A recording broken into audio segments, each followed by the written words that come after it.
Assalamualaikum warahmatullahi wabarakatuh. Alhamdulillahirabbil alamin wassalatu wassalamu ala asrofil anbiya'i wal mursalin sayyidina wa maulana Muhammadin wa ala alihi washabihi ajmain amma ba'du. Pertama-tama saya ucapkan terima kasih kepada Bapak Mahtum selaku dosen pengampu mata kuliah Ekonomi Mikro Islam, dan tidak lupa para teman-teman saya yang sangat saya banggakan. Semoga kita semua selalu dalam lindungan Allah Subhanahu wa taala. Jangan khawatir, jangan risau walaupun kita tidak satu tempat, tapi semoga pesan ini tersampaikan.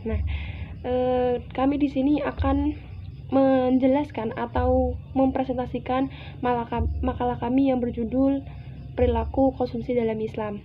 Untuk selanjutnya saya serahkan kepada pemateri pertama, yaitu Mbak Anissa Lydia Putri. Kepadanya saya persilahkan. Assalamualaikum warahmatullahi wabarakatuh.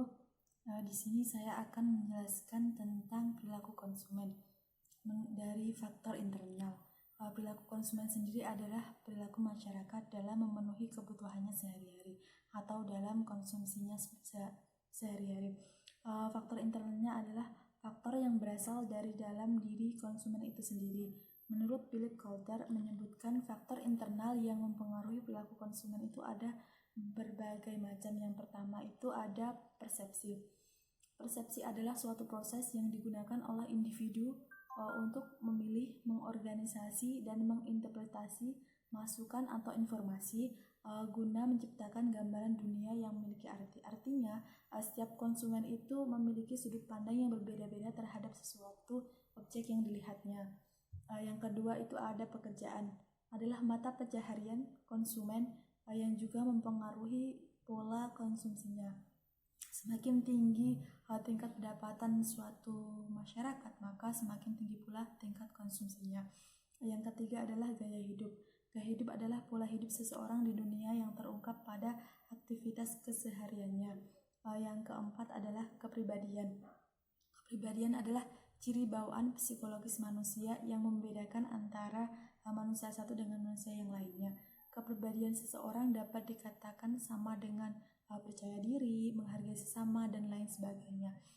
Yang terakhir adalah keyakinan. Adalah suatu proses yang melalui tindakan dan belajar sehingga orang tersebut itu mendapat suatu keyakinan. Sedangkan sikap merupakan gambaran pengalaman seseorang, kecenderungan yang konsisten atas suka atau tidaknya terhadap sesuatu. Mungkin sekian presentasi dari saya, kurang lebihnya saya mohon maaf. Assalamualaikum warahmatullahi wabarakatuh. Assalamualaikum warahmatullahi wabarakatuh. Baik, di sini saya akan melanjutkan dari pemateri sebelumnya.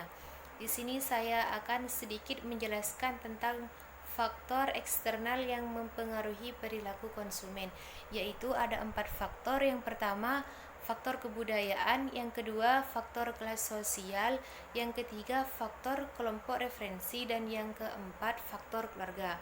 Yang pertama, faktor kebudayaan. Faktor kebudayaan ini memberikan pengaruh yang sangat kuat terhadap perilaku konsumen dan sangat mendalam, serta dijadikan pertimbangan oleh konsumen untuk mengambil keputusan pembelian.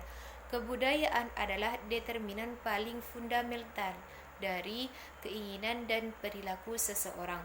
Menurut Mangkunegara, budaya dapat didefinisikan sebagai hasil kreativitas manusia dari satu generasi ke generasi berikutnya yang sangat menentukan bentuk perilaku dalam kehidupan sebagai anggota masyarakat. Dari definisi di atas dapat ditarik kesimpulan bahwa perilaku manusia ditentukan oleh kebudayaan yang melingkupinya, dan pengaruhnya akan selalu berubah setiap waktu sesuai dengan kemajuan atau perkembangan zaman dari sebuah masyarakat. Yang kedua adalah faktor kelas sosial. Kelas sosial dapat didefinisikan sebagai suatu kelompok yang terdiri dari sejumlah orang yang mempunyai kedudukan yang seimbang dalam masyarakat. Kelas sosial ini ditentukan oleh faktor tunggal seperti pendapatan, tetapi diukur sebagai suatu kombinasi suatu pekerjaan, pendidikan, kekayaan, dan variabel lainnya. Dalam masyarakat yang hidup teratur, adanya sistem lapisan-lapisan sosial itu merupakan ciri yang teratur. Pengertian Kelas sosial dalam hal ini adalah sama dengan istilah lapisan sosial. Sedangkan ukuran atau kriteria yang biasa dipakai untuk menggolong-golongkan anggota masyarakat ke dalam kelas tertentu adalah kekayaan, kekuasaan, kehormatan, dan ilmu pengetahuan. Yang ketiga adalah faktor kelompok referensi. Kelompok dapat didefinisikan sebagai dua atau lebih orang yang berinteraksi untuk melakukan sesuatu guna mencapai tujuan. Sedangkan kelompok referensi dapat diartikan sebagai jumlah orang atau kelompok yang bertindak sebagai pembanding terhadap individu dalam setiap bentuk nilai, sikap, atau penuntutan ke arah perilaku. Konsep dasar ini memberikan manfaat terhadap pemahaman mengenai pengaruh orang terhadap sikap, perilaku, dan kepercayaan konsumsi individu. Kelompok referensi ini terdiri dari semua kelompok yang mempunyai pengaruh langsung atau pengaruh tidak langsung terhadap pendirian atau perilaku seseorang. Semua ini adalah kelompok di mana orang tersebut berada atau berinteraksi. Kelompok referensi sangat penting bagi pemasar sebagai sumber informasi dan pengaruh. Keefektifan pengaruh perilaku konsumen dari kelompok referensi sangat bergantung pada kualitas produk dan informasi yang tersedia pada konsumen. Yang keempat adalah faktor keluarga. Anggota di dalam keluarga merupakan kelompok yang berpengaruh dalam perilaku pembelian konsumen. Masing-masing individu akan mempunyai hubungan dengan keluarganya, baik itu keluarga yang berbentuk karena perkawinan, hubungan darah, maupun proses adopsi. Oleh karena itu, keputusan membeli seseorang individu seringkali dipengaruhi oleh individu lain dan keluarganya. Menurut Mangkunegara, keluarga adalah suatu unit masyarakat yang terkecil yang perilakunya sangat mempengaruhi dan menentukan dalam mengambil keputusan pembelian. Jadi, keluarga adalah suatu kelompok yang terdiri dari dua orang atau lebih yang terbentuk oleh ikatan perkawinan, hubungan darah, atau proses adopsi. Istilah keluarga dipergunakan untuk menggambarkan berbagai macam bentuk rumah tangga. Sekian yang bisa dapat saya sampaikan. Kurang lebihnya saya mohon maaf. Wassalamualaikum warahmatullahi wabarakatuh. Selanjutnya di sini saya akan menjelaskan tentang pendekatan kardinal yang teori utility. Nah, di dalam teori ekonomi, kepuasan seseorang dalam mengkonsumsi suatu barang itu dinamakan utility. Jadi, utility sama dengan kepuasan. Nah, jika kepuasan terhadap suatu barang atau suatu benda semakin tinggi, maka semakin tinggi pula nilai guna atau sebaliknya. Untuk mengetahui kepuasan tersebut dapat diilustrasikan dalam bentuk total utility dan marginal utility. Nah, pasti kan kalian mungkin sudah ada yang tahu ya. Soalnya tahun kemarin juga kita sudah membahas mengenai teori ini gitu. Apa sih itu total utility? Total utility adalah jumlah keseluruhan dari jumlah keseluruhan kepuasan dari apa yang kita konsumsi, atau istilahnya ya si konsumen konsumsi, seperti itu. Untuk yang marginal utility itu adalah penambahan atau pengurangan dalam penggunaan satu unit barang. Nah, contohnya gini, ketika kalian diberi satu apel, pasti kan waktu kita makan itu kan istilahnya kepuasannya masih ada gitu ya. Kita makan satu, ketika kita udah dikasih dua, masih muat nih perut, jadi kita masih merasa kita masih belum pada tingkat kepuasan, istilahnya gitu. Ketika kita sudah diberi 10 apel sekaligus, otomatis tingkat kepuasan kita kan berkurang. Soalnya istilahnya kalau kita tuh perut udah gak muat kayak gitu kan.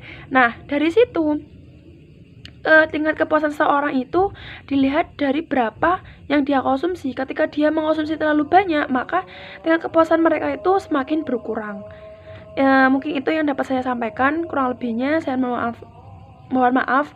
Assalamualaikum warahmatullahi wabarakatuh. Assalamualaikum warahmatullahi wabarakatuh. Saya Junierawati. Saya akan melanjutkan presentasi dari rekan saya Naili Rohmatin. Nah, di sini saya akan menjelaskan tentang teori maslahah. Jadi seperti yang telah dijelaskan oleh pemateri tadi di awal, bahwasanya tentang teori utility dalam perspektif dalam konsumsi perspektif konvensional. Jadi dalam konvensional sendiri, konsumsi dalam konvensional sendiri itu adalah bertujuan untuk mencari kepuasan saja atau utility, sedangkan dalam perspektif Islam itu mencari kemaslahatan, mencari keberkahan, dan bukan hanya mencari kepuasannya saja, kan tetapi mencari dunia dan akhiratnya, keberkahan dunia dan akhiratnya, begitu. Menurut Imam Asy-Syatibi, bahwa kemaslahatan ini dapat terrealisasikan dengan 5 unsur. Yang pertama, hifdzud din, hifdzun nasab, hifdzul aql, hifdzun nafs, dan hifdzul mal. Jadi kelima tersebut, maqasid syariat tersebut sangat berperan dalam kemaslahatan, begitu. Maslahah sendiri pengertiannya adalah jumlah total dari utility dan berkah, maka utility plus berkah sama dengan maslahah, begitu.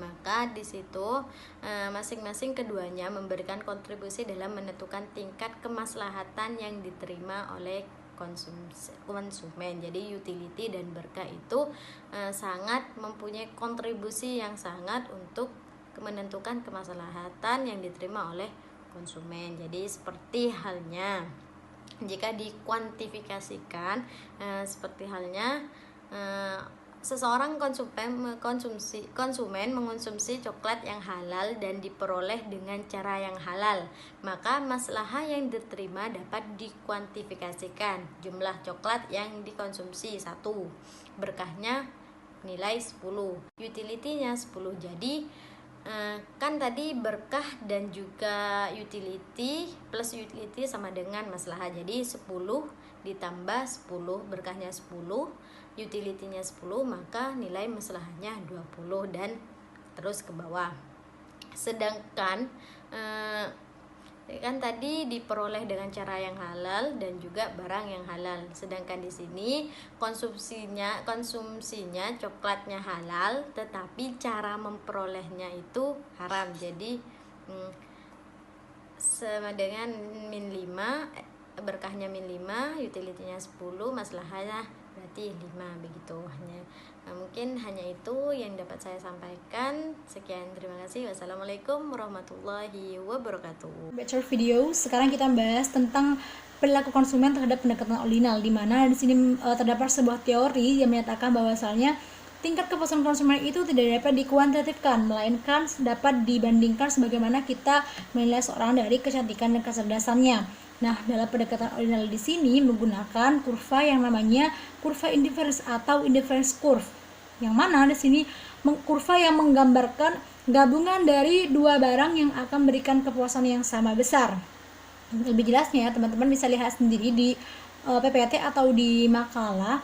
Di situ terdapat sebuah kolom gabungan barang A itu mengkonsumsi makanan sebanyak 14 dan mengkonsumsi unit pakaian 2. Ketika dia ingin mengubah dari A ke B, dia mengurangi konsumsi pada makanan menjadi 8 dan dia menambah tingkat konsumsi pakaian dari 2 menjadi 3. Nah, dalam kejadian ini menggambarkan besarnya pengorbanan satu barang untuk meningkatkan konsumsi barang yang lain dalam waktu yang bersamaan.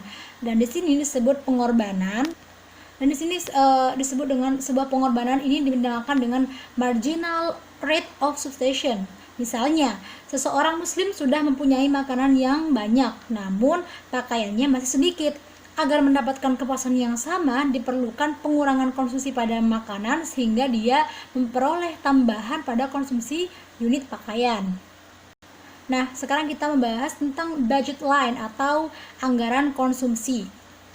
Nah, dalam budget line ini menyatakan konsumen tidak dapat memperoleh semua barang yang diinginkannya dikarenakan keterbatasan dalam anggaran. Di sini persoalan yang dihadapi konsumen adalah sebagaimana ia harus membelanjakan pendapatannya ia dapat menciptakan kepuasan yang maksimum.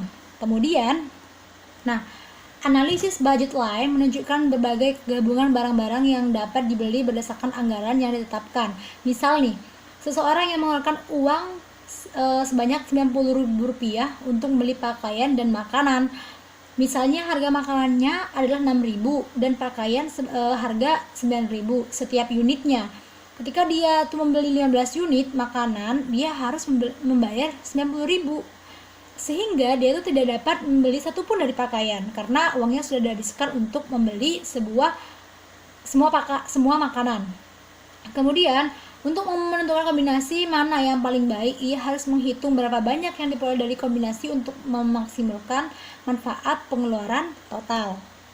Dan lagi-lagi teman-teman bisa lihat sendiri di PPT, di situ terdapat kombinasi A.